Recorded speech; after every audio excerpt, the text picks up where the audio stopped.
Merci, Monsieur le Vice-président.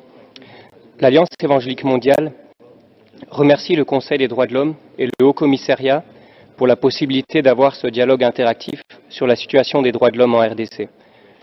Nous soutenons l'appel du Haut-Commissariat demandant l'établissement d'une enquête internationale sur les violations graves des droits de l'homme survenues dans les provinces du Kasaï central et du Kasaï oriental.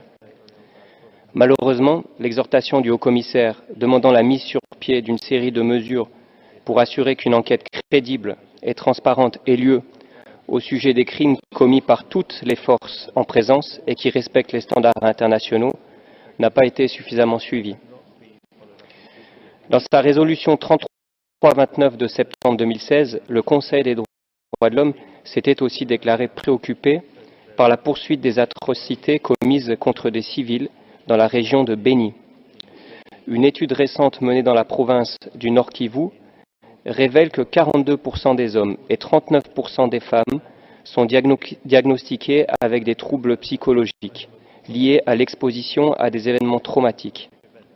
Ces chiffres, corroborés aussi par d'autres études, révèlent à la fois la résilience, mais aussi la grande fragilité dans laquelle se trouve cette population. Traumatisée,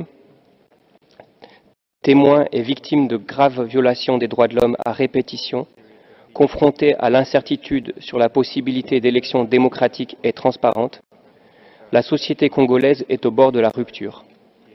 Monsieur le vice-président, faire la lumière sur les épisodes de violence qui ont frappé la RDC au cours de ces derniers mois au Kasaï est nécessaire.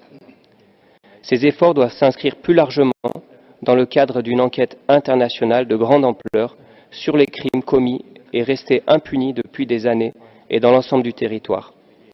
Le peuple congolais a droit à la vérité. Le peuple congolais a droit à la justice. Le peuple congolais a droit à la paix. Merci, Monsieur le Vice-président.